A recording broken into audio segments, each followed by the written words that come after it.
بسم الله الرحمن الرحيم. الحمد لله رب العالمين، والصلاة والسلام على رسوله الأمين محمد وآله وصحبه أجمعين، أما بعد. leo ikiwa ni tarehe 23 mwezi wa Rabiul Thani mwaka 1447, katika darsa ya tafsir al-Imam Sa'di rahimahullah ta'ala tuendelea na tafsir ya suratul Fajr, na tulifikia aya 7 وآية 6 kuendelea.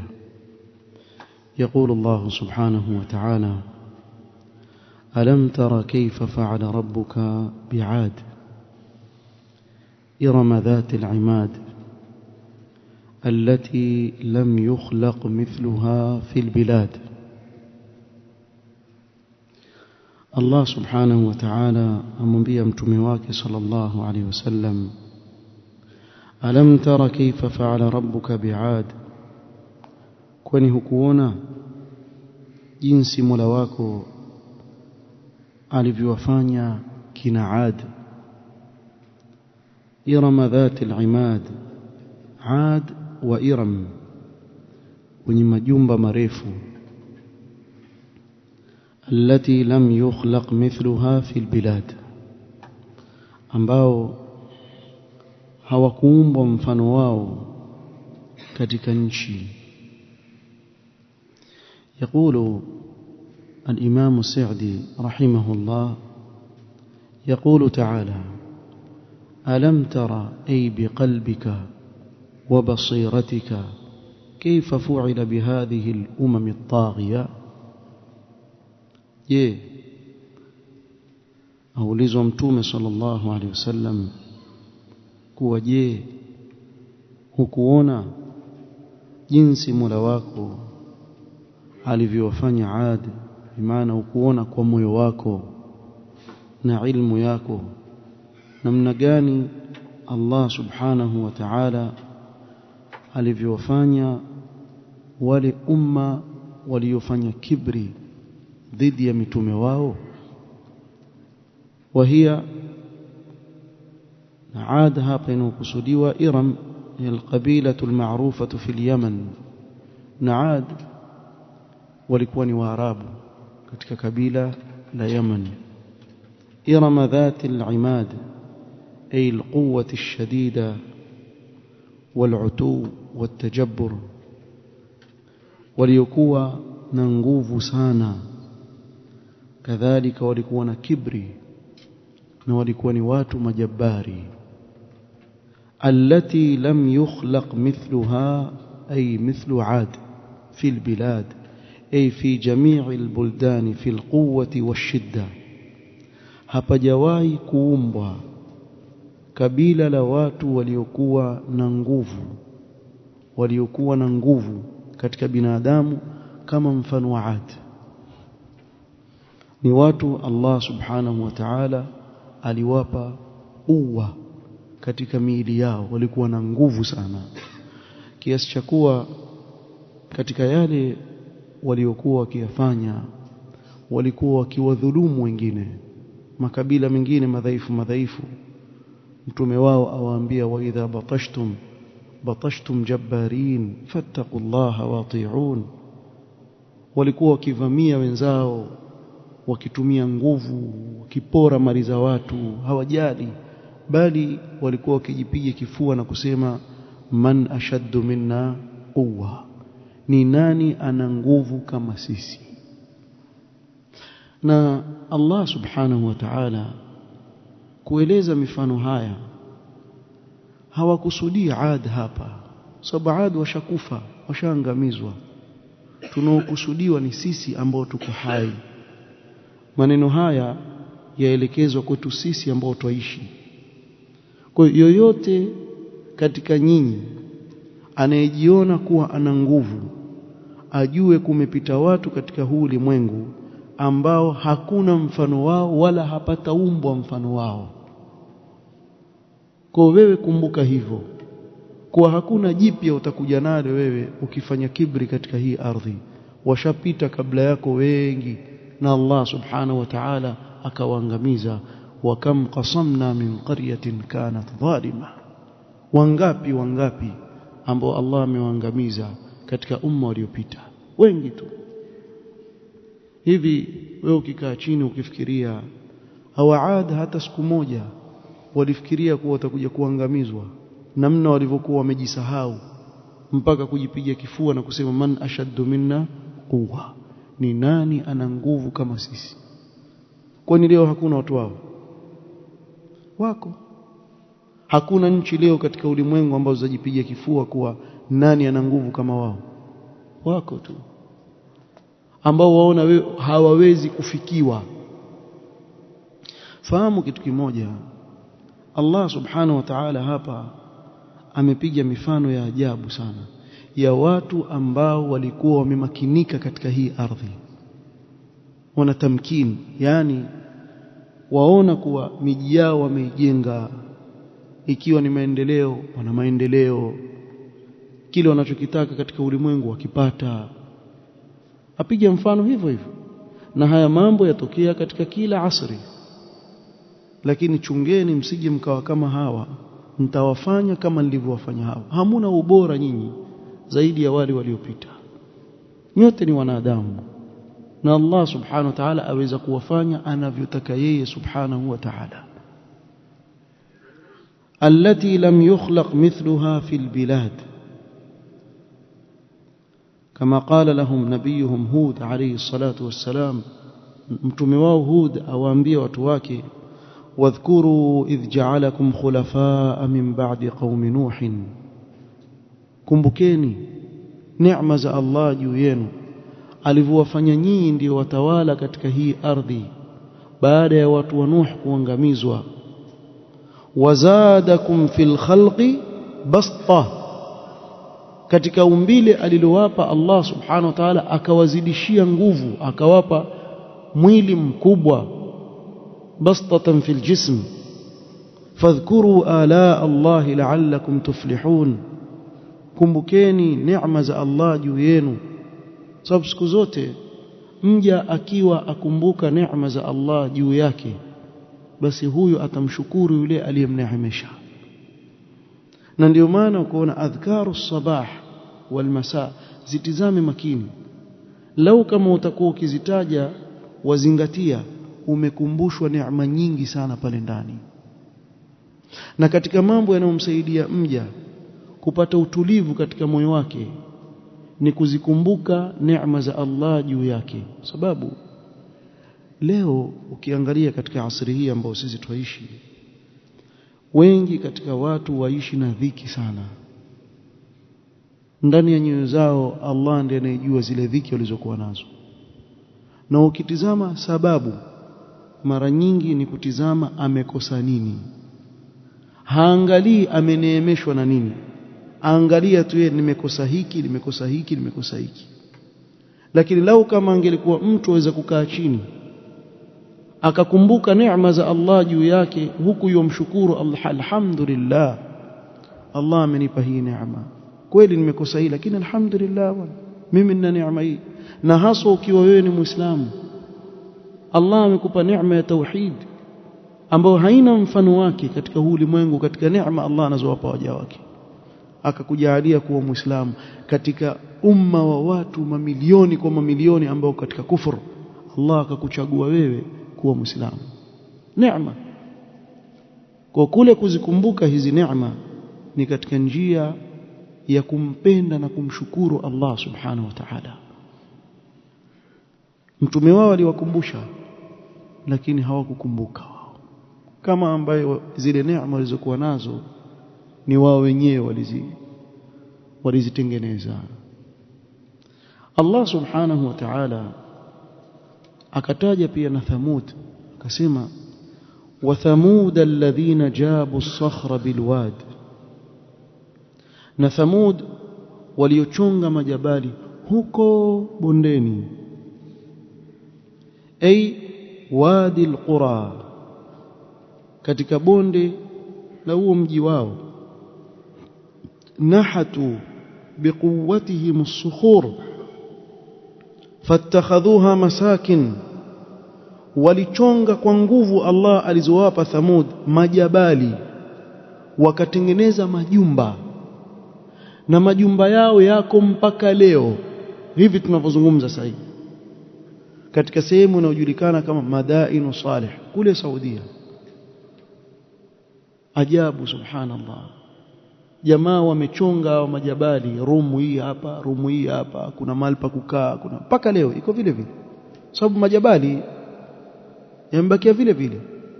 Na ule mchongo waliouchonga, waweza kujiuliza wakati huo walikuwa na vifaa gani wakachonga namna hii? Leo yenyewe katika teknolojia watu walikuwa nao, sidhani kama kuna mtu ashafikiria aanze kuchonga jabali atengeneze gorofa lake kwenye majabali. Nani ashafikiria hivyo? Kuna mtu afikiria kitu kama hicho? Mwanzo watu wa sasa walivyo, poteza muda tu bwana, sitajenga tu ya nini, toboe majabali. Hao walikuwa ili jabali hili alichonga mlango, achonga chumba, chonga hivi, na athari zao ziko mpaka leo, watu waona kwa macho yao. Wa thamud alladhina jabu as-sakhra bilwad, Allah subhanahu wa ta'ala sema wa fir'auna dhil autad, wa fir'auna dhil autad ay dhil junud alladhina thabbatu mulkahu, na Firaun aliyekuwa na majeshi ambao wameweka imara ufalme wake. Kama tuthbitu al-autadu ma yuradu imsakuhu biha, kama vile vigingi vinavyozuia kile ambacho umeweka pale, vile vigingi kukizuia, kama hema hivi, ukitengeza hema lile waweka vigingi vya zuia. Sasa ufalme wake ulikuwa umekaa imara kwa wale wanajeshi waliokuwa nao. Firaun bwana alikuwa na wanajeshi wengi. Ufalme wake alikuwa Allah amemmakinisha kabisa, na aliishi miaka mingi. Huyo Firaun ameishi muda mrefu sana, akajisahau, akawa yofanya ujabari na dhulma. Banu Israil akawafanya watumwa, ikawa wanaume wao awatumia kama watumwa wake wa kumfanyia kazi, na wanawake akiwaua, wanaume akiwaua na watoto wa kike akiwaacha hai. Kwa nini alikuwa akifanya hivyo? Wale walioko katika Banu Israili watu wazima ni watumwa, wakizaliwa watoto wa kiume awaua, wakizaliwa watoto wa kike awaachia. yuqatiluna abnaakum wa yastahyuna nisaakum. Wasema Firaun aliota ndoto, ile ndoto aliyota akatafsiriwa kuwa kuna mtoto atazaliwa katika hawa Banu Israili, atakuwa ni sababu ya ufalme wako kuondoka. Firaun aliposikia maneno hayo akaona dawa hapa ni kila mtoto wa kiume anapozaliwa afanye nini? Auawe. Yani ataka kuzuia jambo ambalo tayari lishakadiriwa. Sasa alipokuwa yuwaua, watu wake wakamfuata akamwambia waua wote, kisha nani atafanya kazi? Maki wale wa kiume waua wote, ile generation ambayo iko yafanya kazi sahihi ikiondoka, tutapata wapi wanaume katika Banu Israili watufanyie kazi, na wao ni watumwa wetu? Firaun akaweka kanuni nyingine, mwaka mmoja tutaua, mwaka mmoja tutaua, yani kama mbuzi na kuku, aamua yeye anavyotaka wakati gani ataua, wakati gani atawaacha. Mimi nauliza, kwani hivi anavyofanya Firaun leo hakuna nchi zafanya hivi? Wako hivi alivyofanya Firaun, waua wanavyotaka wao, na hakuna mtu yote aweza kufanya chochote. Waua wanawake, waua watoto, waua wazee, wala wajali. watu wako wafanyie. Subhanallah, Allah akakadiria Musa akazaliwa ule mwaka wa kuua ule. Si wewe wasema utawaua, ule mwaka yuwaua ndio Musa azaliwa alayhi salatu wassalam.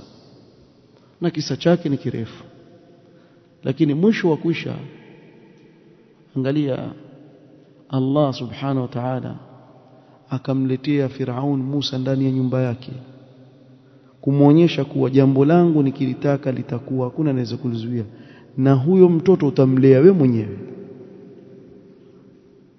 Akamlea ndani ya kasri yake. Musa huyo kulia akiwa ndani ya nyumba ya nani? Ya Firaun. Kisha ndio huyo huyo ambao ni sababu ya ufalme wako kuanguka. Kuwa hakumuua, kumlea amemlea yeye kwa pesa zake ndani ya nyumba yake, na kwa uangalifu wake pale pale ndani ya nyumba. Subhanallah, wallahu ghalibun ala amrihi walakinna akthara an-nasi la ya'lamun.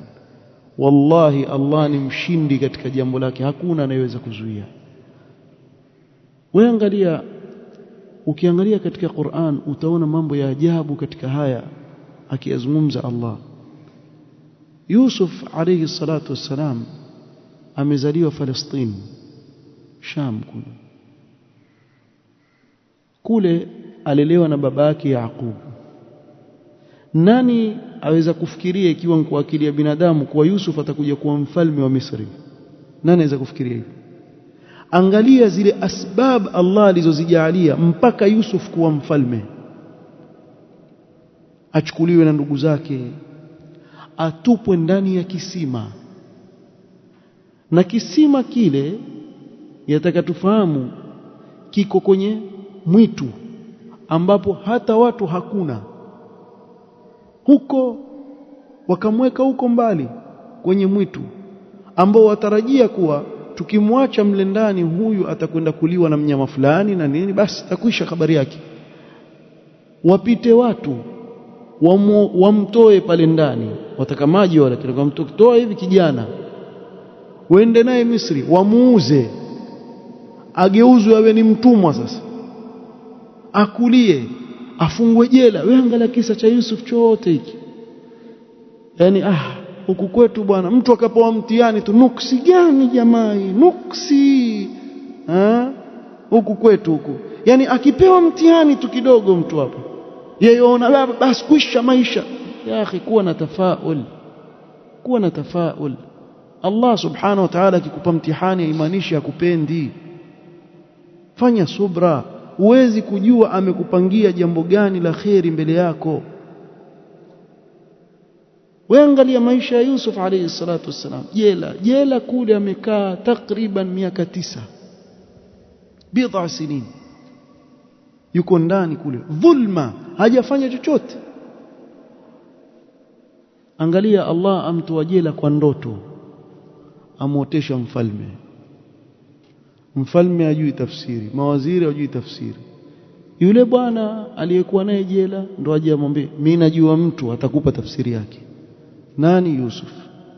Ndio ya sababu avutwa karibu na mfalme mpaka awe yeye ndiye mfalme wa Misri. Kwa mipango ya Allah subhanahu wa ta'ala mikubwa mno kuliko vile binadamu wanavyofikiria. Wa Firauna dhil autad alladhina taghaw fil bilad. قال هذا الوصف عائد إلى عاد وثمود وفرعون ومن تبعهم. hawa Allah subhanahu wa ta'ala sema ambao walifanya jeuri katika nchi, walikuwa jeuri sana watu. Ad, Thamud na Firaun na wale waliowafuata. Hii sifa hii Allah awasifu hawa, fa innahum taghaw fi biladillah, hawa walitupa mipaka katika nchi na katika ardhi ya Allah subhanahu wa ta'ala. Wa adhaw ibadallah, wakawaudhi waja wa Allah subhanahu wa ta'ala. Hawa walikuwa wakifanya dhulma bana, na daula yoyote ikipita mipaka katika dhulma, kila ikidhulumu ndio yakaribia kuanguka. Kila ikidhulumu wallahi nani aweza kusema sasa hivi sisi tukizungumza kwa mfano tukimzungumza Marekani mtu aweza kufikiria wale jamaa vile walivyo na teknolojia na nguvu. Ikiwa Allah atakupa umri utakuja kukumbuka haya maneno ninayokuambia, wale watu watakuja kuanguka kwa kiasi ambacho wewe hukutarajia kabisa. Sidhani kama kuna mtu alitarajia USSR itakuwa vile ilivyo na namna Allah subhanahu wa ta'ala alivyoisambaratisha ile nchi. Walikuwa wajiona hakuna mfano wao, wakapiga vita dini ya Allah, wakawaudhi watu. Iko wapi leo? Bado iko wapi wakati ule na sasa? Sawa? Haiko sawa. Kwa ndivyo ilivyo, na ndiyo sunna na njia ya Allah subhanahu wa ta'ala katika hii ardhi. Mtu akifanya ujabari, huu ndio mwisho wake. قال وآذوا عباد الله في دينهم ودنياهم, waliwaudhi waja wa Allah katika dini yao na dunia. ولهذا قال, sababu hiyo Allah subhanahu wa ta'ala sema فأكثروا فيها الفساد, wakakithirisha humo katika ardhi ufisadi. وهو العمل بالكفر وشعبه, na ufisadi ni mtu kuutendea kazi ukafiri na vitagaa vya ukafiri na maasi mbalimbali. Hawakutosheka wao kuwa katika ukafiri na wakawataka na wengine pia kuwalazimisha kuingia katika kufuru waliokuwa nayo, bali na machafu mengine. Hakuna nchi zinazozunguka kutaka kuwalazimisha watu kuwa makhanithi, lazima mkubali kuwa makhanithi. Wewe mzima wewe, yani mtu wewe wasafiri mpaka nchi fulani hivi, kiongozi mzima, na mimi nimekuja hapa kwa sababu ya ukhanithi. Sisi tuliona ukuja hapa utaleta matunda, utaleta chakula, utaleta nini, wewe kusambaza ukhanithi. La, fa aktharu fiha alfasad. Ndivyo wanavyofanya, washafanya kila aina ya uovu. Sasa waona bado tuongeze na mengine. قال وهو العمل بالكفر وشعبه من جميع أجناس المعاصي. مona kila aina ya maasi wakasambaza katika ulimwengu, katika hii ardhi. Qur'ani bwana tamu bwana, yazungumza haya maneno yanteremshwa kwa Mtume Muhammad sallallahu alaihi wasallam zaidi ya miaka 1400 iliyopita, lakini kama yazungumza leo vile tunavyoishi sisi. Yani hao wakolewa wasa'u fi muharabati ar-rusul wa saddi an-nasi an sabilillah, wakakimbilia na kufanya bidii katika kuwapiga vita mitume wa Allah na kuzuia watu katika njia ya Allah subhanahu wa ta'ala. Haya yaliendelea kwa miaka mpaka wakaona kuwa wao ni untouchable, yani hawawezi kuguswa na chochote, hawaguswi bana kabisa. Kuna rabi mmoja Myahudi sahi yuko hai sahi weishi, huwa na clip yajirekodi yeye mazungumzo yake amchallenge Allah tu basi. Huyo rabi wewe, yani wale wanaovioni wa Kiyahudi wale, azungumza hivyo yeye a challenge tu, huwezi kufanya chochote. Sisi tutakwambia tu ni jamaa wana kibri kiasi hiki. Aona yeye katika hii ardhi ya Allah subhanahu wa ta'ala amfika, naudhu billah, ana maneno machafu sana azungumza. Lakini kumbuka kitu kimoja, al-Imam Saadi yakulu falamma balaghu min al-utuwi ma huwa mujibun lihalakihim, walipofikia katika kibri na kupita mipaka kiasi ambacho sasa imewajibika wao kuangamizwa, arsalallahu alayhim min adhabihi dhanuban wa sawta adhab. Tizama namna gani Allah subhanahu wa ta'ala alivyowapiga kwa mijeledi ya adhabu, akawapelekea adhabu yake Allah subhanahu wa ta'ala kwa mafungu hiyo, wateremshwa adhabu hii, wakapigwa kwa mijeledi ya adhabu na Allah subhanahu wa ta'ala. Kuna wale walioangamizwa kina Firaun kwa maji, kuna wale walioangamizwa kwa ukelele. Thamud kapigiwa ukelele sayhatan wahida fakanu kahashimil muhtadhir, ukelele mmoja tu. Kumbe sahadi tu.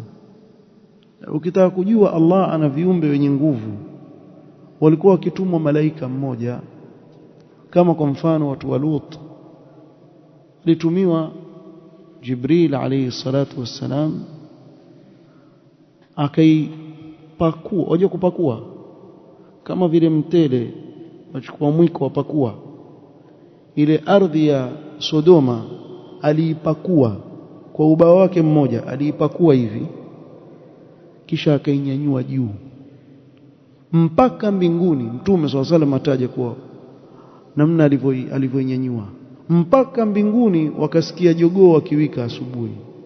Maana ni asubuhi ilifanywa. Inna maw'idahum as-subh alaysa as-subhu biqarib. Kisha akaigeuza hivi, faj'alna 'aliyaha safilaha, kageuza tu bas mara moja tu.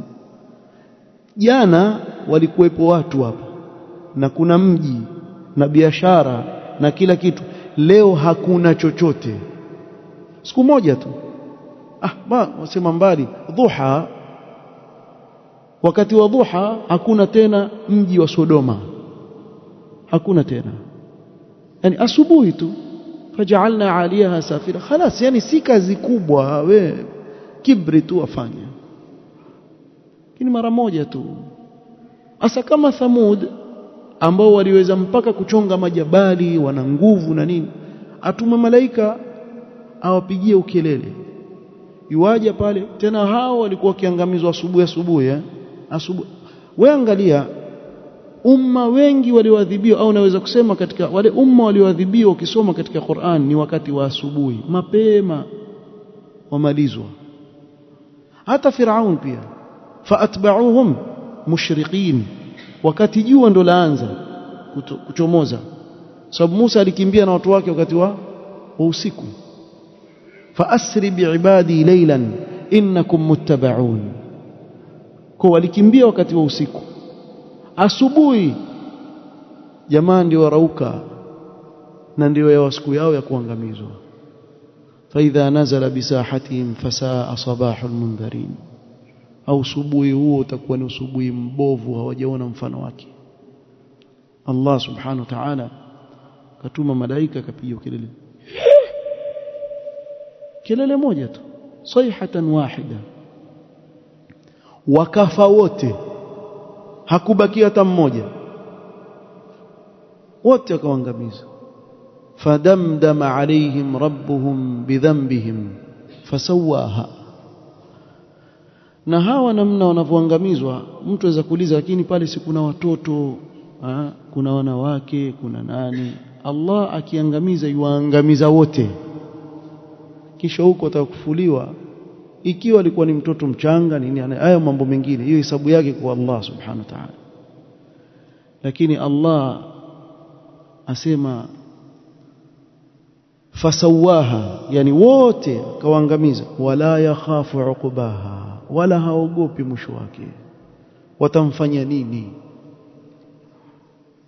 Na hata alivyozungumzia kuhusu hawa watu wanaopanda katika majahazi, wakishafika kwenye bahari wakatikiswa kule, Allah asema dhalla man tad'una illa iyyah. Wanapotikiswa kule kwenye bahari, wasahau wote waliokuwa wakiwaabudu pasi na Allah subhanahu wa ta'ala, wakaelekeza maombi yao kwa nani? Kwa Allah subhanahu wa ta'ala. Wa idha massakum ad-dhurru fil bahri dhalla man tad'una illa iyyah. Maneno ukiyazungumza kina captain waelewa zaidi, maana yake washayaona huko. Waweza kutikiswa, ukatikiswa, siku hiyo utakuwa na khushu' wewe hujaiona, dua yako yote uelekeza kwa Allah subhanahu. Basi ukiwa si khurafi, ukiwa khurafi basi pole, utakuwa ya badawi angesimama kwenye kaburi lake pale alipo, ya Jailani, wewe sema ya Allah, wewe zungumza. Quraysh Allah awazungumzia haya maneno, walikuwa wakisahau masanamu yao yote. Mwajua nyinyi Ikrima ibn Abi Jahl namna alivyosilimu. Ikrima ibn Abi Jahl radhiyallahu anhu ardah, kabla ya kusilimu, siku ya Fath Makkah, Mtume sallallahu alaihi wasallam alitaja watu 4, waume 4 na wanawake 2. Asema hawa hata mkawapata wamejiangika katika astar al-Kaaba, kateni vichwa. Walikuwa waovu sana, wakimuudhi sana Mtume sallallahu alaihi wasallam na Waislamu. Mmoja wao alikuwa ni Ikrima ibn Abi Jahl. Ikrima aliposikia maneno akakimbia mpaka baharini, Jidda kule, kimbia huko toka Makkah. Alipofika kule akapanda jahazi, lenda wapi sitakujua mimi, nitauawa huko. Alipoingia baharini, chombo kikatikiswa huko, kilitikiswa vibaya sana. Kilivyotikiswa akasikia yule nahodha asema akhlisu, sasa fanyeni ikhlas jamaa, fa inna alihatakum lan tanfa'ukum, wale miungu wenu mnaowaomba kule hawafai hapa anayeokoa ni Allah peke yake. Ikrima akajizungumzia mwenyewe, asema nikajizungumzia nafsi yangu, ikiwa haniokoi katika hili isipokuwa Allah, sasa mimi nakimbia nini kule? Ikiwa hatoniokoa katika hii shida nilokuwa nayo isipokuwa Allah, kwa nini basi nende nikaabudu asiyekuwa Allah subhanahu wa ta'ala? Akamwahidi Mola wake akasema, ya Allah, ukiniokoa katika hili, wallahi nitakwenda kwa Muhammad, niende kwake nimuombe msamaha, wala ajidannahu afuwan karima, na mimi najua nikienda kwa mtume nitampata ni mwingi wa kunisamehe mimi, tena ni mkarimu sana, atanisamehe mimi. Akasalimika, akaenda kwa Mtume sallallahu alaihi wasallam, akaomba msamaha, Mtume sallam akamsamehe, akasilimu. Kwa kuna mitihani umpata mja mpaka akakimbia na kurudi kwa Allah subhanahu wa ta'ala. Na Allah subhanahu wa ta'ala hayo azungumza katika sehemu nyingi. Suratul Isra, angalia Allah akizungumza kwa kibri, subhanallah. Katika hizi aya, wa idha massakumud dhurru fil bahri, na inapokuguseni au yanapokuguseni madhara katika bahari, dhalla man tad'una illa iyyah, hao mnaowaomba hao wapotea wote isipokuwa yeye peke yake ndiye mnayemuomba. Allah asema falamma najjakum ila albarri a'radtum wa kana al-insanu kafura, na anapokuvueni akawafikisha mpaka nchi kavu, mwageuka mwarudi kwenye shirki. Ama mwanadamu ni mwingi wa kukanusha, mwingi wa kukufuru.